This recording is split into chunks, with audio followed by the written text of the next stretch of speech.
साथियों, परसों अरविंद केजरीवाल जी ने राउज एवेन्यू कोर्ट के अंदर कोर्ट से कहा कि बेसिकली उनके खिलाफ 4 ऐसी गवाही हैं, 4 लोगों की ऐसी स्टेटमेंट्स हैं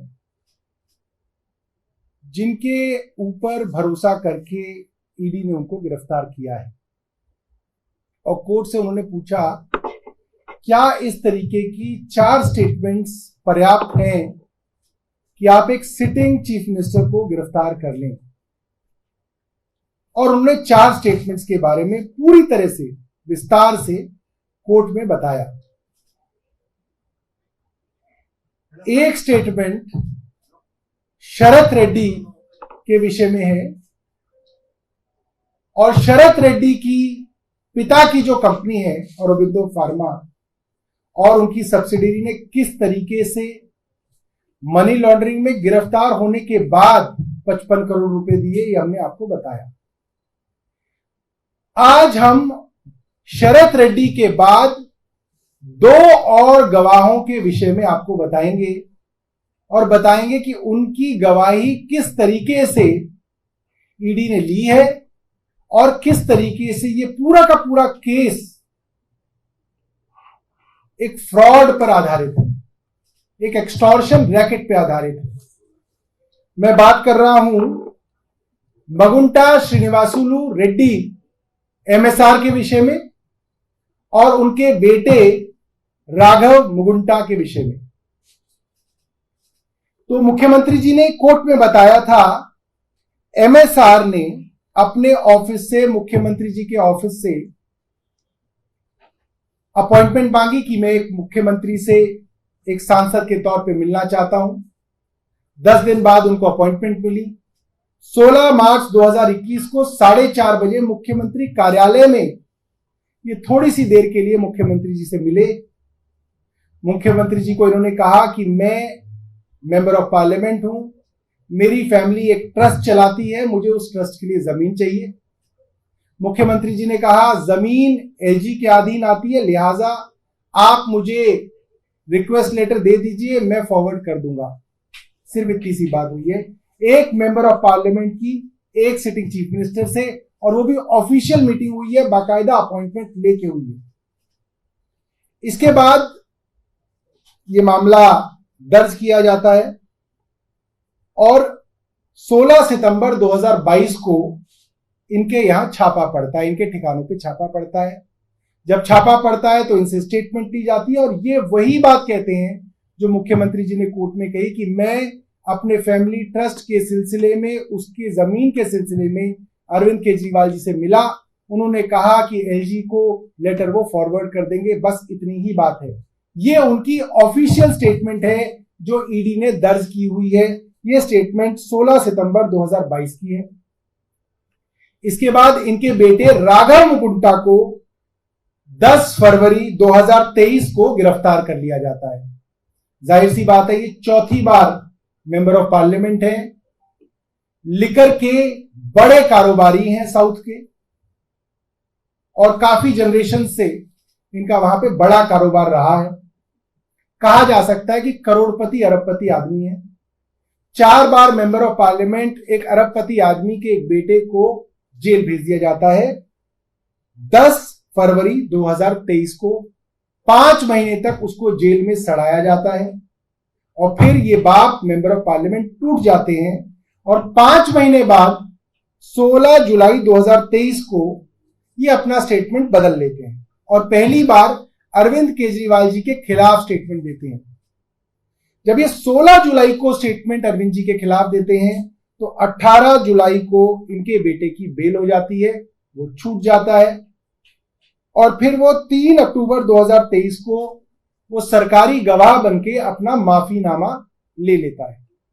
अब इसमें इंटरेस्टिंग बात ये है कि इन महीनों के दौरान मगुंटा श्रीनिवासुलु रेड्डी की 3 स्टेटमेंट्स ली गई, जिसमें से 2 स्टेटमेंट्स में उन्होंने अरविंद जी के विषय में कोई ऐसी बात नहीं कही जिससे अपराध के विषय में कोई भी जानकारी होती हो या उसकी तरफ इशारा भी होता हो। तीसरी स्टेटमेंट उनके खिलाफ उन्होंने दी।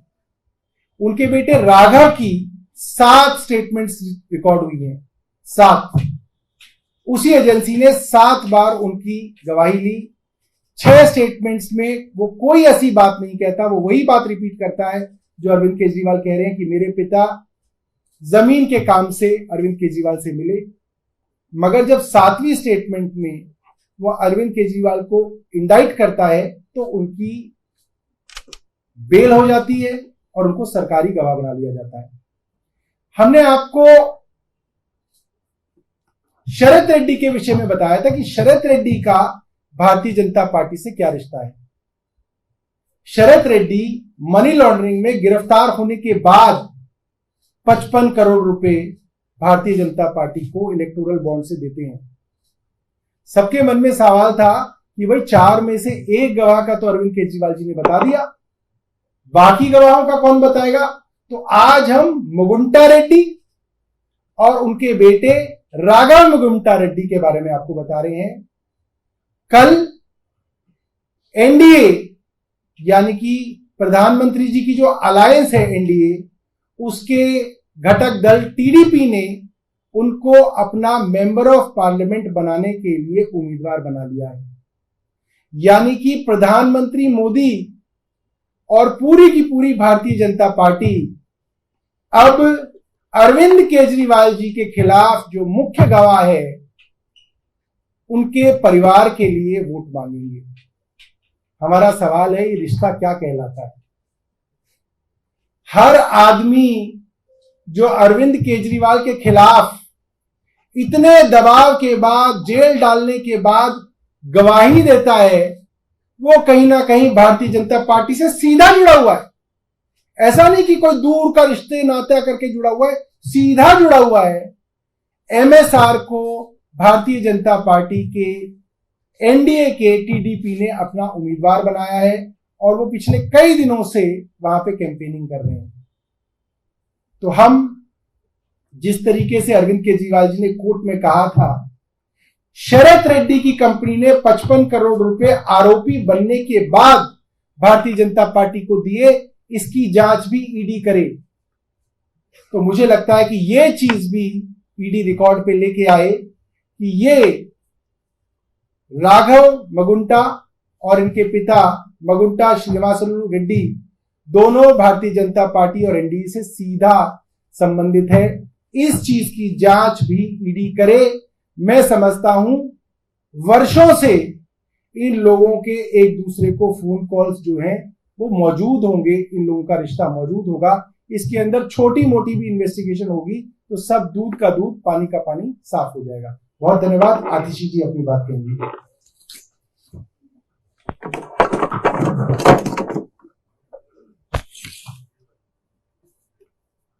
जैसा कि राउज एवेन्यू कोर्ट में अरविंद केजरीवाल जी ने बताया कि उनकी गिरफ्तारी 4 बयान के आधार पर हुई, मात्र 4 बयान, जिसमें से पहला बयान सी अरविंद का, जो तब सचिव थे, सेक्रेटरी थे मनीष सिसोदिया जी के, जिनका बयान मात्र इतना है कि उनको सीएम रेजिडेंस में एक्साइज पॉलिसी से जुड़े हुए कुछ कागज पकड़ाए। सी अरविंद का बयान कहीं पर भी नहीं कहता कि अरविंद केजरीवाल जी ने पैसे लिए, किसी ने अरविंद केजरीवाल जी को पैसे दिए। वो सिर्फ इतना कहता है कि सीएम रेजिडेंस में एक्साइज पॉलिसी से जुड़े उनको कुछ कागज, इसमें पैसे के लेन देन का कोई बयान नहीं। दूसरा बयान शरद चंद्र रेड्डी, जिनके बारे में आज देश का बच्चा बच्चा जानता है कि साउथ लॉबी के शराब कारोबारी शरद चंद्र रेड्डी ने ईडी का छापा पड़ने के बाद, ईडी की गिरफ्तारी के बाद 55 करोड़ रुपया इलेक्टोरल बॉन्ड्स के माध्यम से भारतीय जनता पार्टी को चंदा दिया। तो ये थी 4 में से 2 गवाही। बाकी दोनों गवाही पिता और पुत्र MSR मगुंटा श्रीनिवासलू रेड्डी और उनके सुपुत्र राघव मगुंटा रेड्डी की थी, जिनकी पूरी डिटेल सौरभ भारद्वाज जी ने आपको बताई कि किस तरह से एक सांसद होने के नाते MSR अरविंद केजरीवाल जी से मिले, अपने फैमिली ट्रस्ट के लिए जमीन मांगी। अरविंद केजरीवाल जी ने कहा कि आप हमें पत्र दीजिए, हम LG साहब को बताएंगे। उसके बाद ना MSR का ना उनके पुत्र राघव मगुंटा का अरविंद केजरीवाल जी से कोई भी संपर्क रहा। जब 16 सितंबर को उनके घर पे रेड होती है, फिर से पिता और पुत्र की स्टेटमेंट होते हैं, जहां पर वो दोनों कहते हैं कि हमारी अरविंद केजरीवाल जी के साथ कोई जान पहचान नहीं है, मात्र उनके पिताजी MSR एक बार अरविंद केजरीवाल जी से मिले, फैमिली ट्रस्ट की जमीन के लिए मिले। लेकिन ईडी को इससे संतुष्टि थोड़ी होती है। जब तक ईडी को अरविंद केजरीवाल के खिलाफ स्टेटमेंट नहीं मिलती, जब तक भारतीय जनता पार्टी को अरविंद केजरीवाल के खिलाफ स्टेटमेंट नहीं मिलती, वो इस केस के हर गवाह को प्रताड़ित करते रहते हैं। और इसी प्रताड़ना के तहत राघव मगुंटा को गिरफ्तार कर लिया जाता है 10 फरवरी को। 10 फरवरी के बाद भी राघव मगुंटा के पिताजी MSR इस बात पे कायम रहते हैं कि उनकी अरविंद केजरीवाल जी से एक्साइज पॉलिसी पर कोई बात नहीं हुई। राघव मगुंटा रेड्डी के भी बार बार बयान होते हैं, वो भी इस बात पर कायम रहता है कि उसका अरविंद केजरीवाल से एक्साइज पॉलिसी पर उनकी कोई बात नहीं हुई। लेकिन 5 महीने जब राघव मगुंटा रेड्डी जेल में रहता है, तो राघव मगुंटा रेड्डी भी टूट जाता है, उसके पिता मगुंटा श्रीनिवासलू रेड्डी भी टूट जाते हैं। वो अपना बयान पलटते हैं। 16 जुलाई को वो अरविंद केजरीवाल जी के खिलाफ अपने तीसरे बयान में अरविंद केजरीवाल जी के खिलाफ बयान देते हैं और 18 जुलाई को उनके बेटे को बेल मिल जाती है। ये सारा सीक्वेंस ये दिखा रहा है कि जब तक अरविंद केजरीवाल के खिलाफ बयान नहीं आता, हर गवाह पर दबाव बनाया जाता है, उसको प्रताड़ित किया जाता है। जैसे ही अरविंद केजरीवाल के खिलाफ बयान आता है, गवाही बंद हो जाती है, बयान लेना बंद हो जाता है और अरविंद केजरीवाल के खिलाफ के बयान को ईडी अपनी इन्वेस्टिगेशन में दर्ज कर लेती है। और अब जिस तरह से शरद रेड्डी का और भारतीय जनता पार्टी के रिश्ते का खुलासा हुआ इलेक्टोरल बॉन्ड्स की स्टेटमेंट बाहर आने के बाद, फरवरी 28 को राघव मगुंटा और मगुंटा श्रीनिवासलू रेड्डी का भी भारतीय जनता पार्टी से क्या रिश्ता है वो सामने आ गया। 28 फरवरी को दोनों पिता और पुत्र ने टीडीपी, जो भारतीय जनता पार्टी का एलाई है, जो एनडीए का घटक दल है, 28 फरवरी को MSR और उनके सपुत्र राघव मगुंटा टीडीपी ज्वाइन कर लेते हैं। और कल 29 अप्रैल को पिता मगुंटा श्रीनिवासलू रेड्डी को भारतीय जनता पार्टी के एलाई टीडीपी से लोकसभा चुनाव लड़ने का टिकट मिल जाता है। तो जिस साउथ लॉबी की बात हम पिछले 2 साल से भारतीय जनता पार्टी की प्रेस कॉन्फ्रेंस में सुन रहे हैं, ईडी द्वारा प्लांटेड खबरों में सुन रहे हैं, ईडी की वकीलों की दलीलों में सुन रहे हैं, उस साउथ लॉबी का रिश्ता साफ साफ भारतीय जनता पार्टी से है।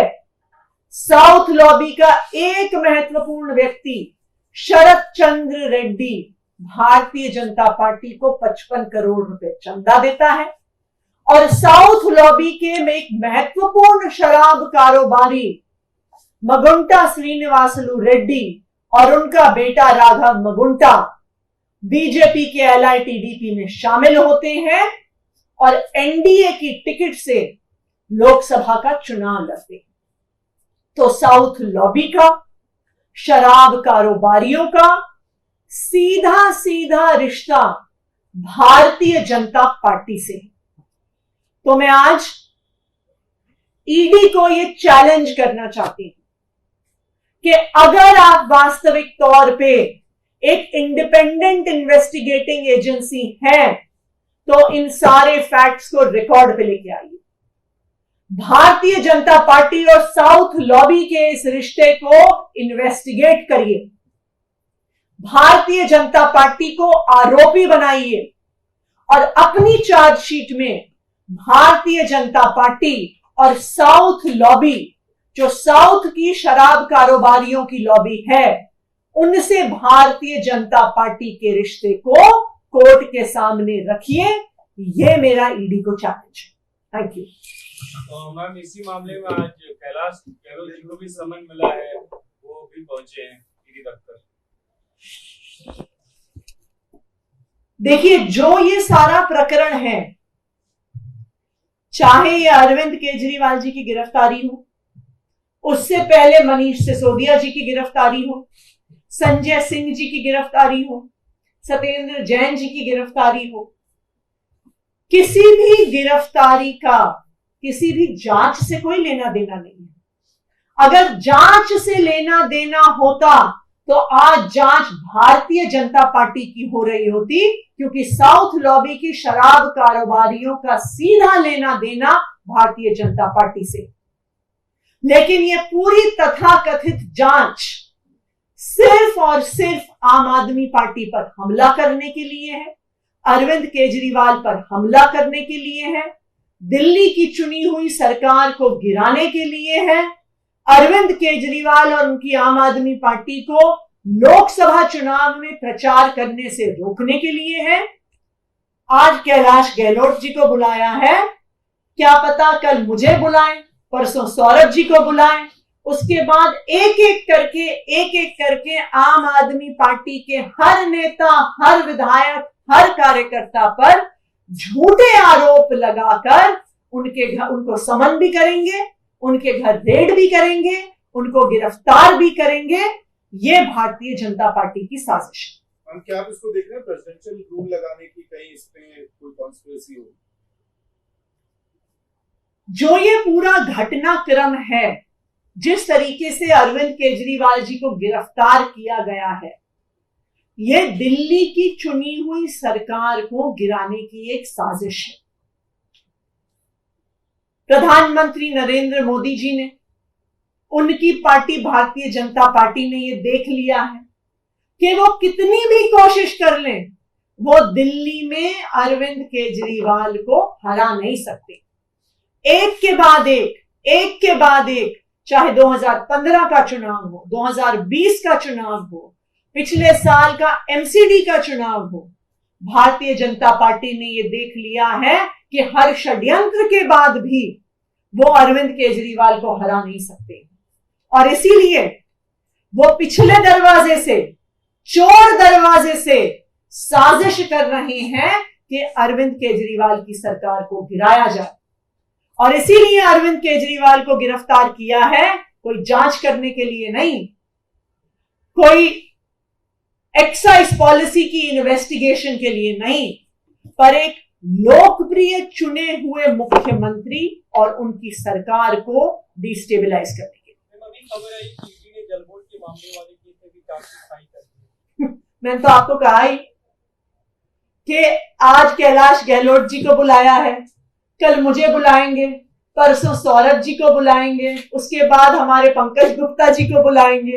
एक एक करके आम आदमी पार्टी के हर नेता को समन भी किया जाएगा, चार्जशीट भी किया जाएगा, गिरफ्तार भी किया जाएगा। लेकिन मैं भारतीय जनता पार्टी को यह बता दूं कि हम आपकी धमकियों से डरने वाले नहीं हैं। हम जेल जाने से नहीं डरते, तुम हमें फांसी पे टांग लो, हम उससे भी नहीं डरते। आम आदमी पार्टी का हर नेता, हर कार्यकर्ता अपनी आखिरी सांस तक इस देश के संविधान के लिए, इस देश में लोकतंत्र को बचाने के लिए लड़ता रहे। एक आखिरी सवाल है, कांग्रेस ने आज पीसी की है कल के रैली के लिए। जयराम रमेश ने बहुत स्पेसिफिकली कहा कि ये इंडिविजुअल सेंट्रिक रैली नहीं है, किसी पार्टी विशेष की रैली नहीं है, डेमोक्रेसी बचाने की रैली है। तो आपके नैरेटिव से हट के कांग्रेस एक दूसरा नैरेटिव पुश कर रही है। देखिए, इंडिया अलायंस के सारे घटक दल अरविंद केजरीवाल जी की गिरफ्तारी के विरोध में एकजुट हैं। जिस दिन अरविंद केजरीवाल जी की गिरफ्तारी हुई, इनफैक्ट ईडी द्वारा उनकी गिरफ्तारी से पहले ही, जब उनके घर पे रेड चल रही थी, तभी कांग्रेस के, दिल्ली के कांग्रेस के वरिष्ठ नेता वहां पर अरविंद केजरीवाल जी के घर के बाहर मौजूद थे। कांग्रेस पार्टी ने, डीएमके ने, टीएमसी ने, इंडिया अलायंस के हर घटक दल ने अरविंद केजरीवाल जी की गिरफ्तारी का विरोध किया, आज भी करते हैं। और अरविंद केजरीवाल जी की गिरफ्तारी सिर्फ उनको जेल में डालने की बात नहीं है, यह इस बात का द्योतक है कि आप एक लोकतंत्र में चुनाव की घोषणा के बाद एक प्रमुख विपक्ष के चेहरे को कैसे जेल में डाल सकते हैं? आप एक सिटिंग चीफ मिनिस्टर को कैसे जेल में डाल सकते हैं? आप एक राष्ट्रीय पार्टी के राष्ट्रीय अध्यक्ष को कैसे जेल में डाल सकते हैं? और हम तो बार बार खुद कह रहे हैं कि ये प्रहार सिर्फ आम आदमी पार्टी पे नहीं है, ये प्रहार इस देश के लोकतंत्र पर है। चाहे वो ऑपरेशन लोटस जिस तरह से चल रहा हो, विपक्षी दलों पर सीबीआई और ईडी के केस हो, कांग्रेस पार्टी का बैंक अकाउंट फ्रीज करना हो, लेफ्ट पार्टीज को इनकम टैक्स का नोटिस हो, अरविंद केजरीवाल जी की गिरफ्तारी लोकतंत्र पे जो हमला हो रहा है उस पे एक आखिरी प्रहार है। और इस प्रहार के विरोध में इंडिया के घटक दल सब एक साथ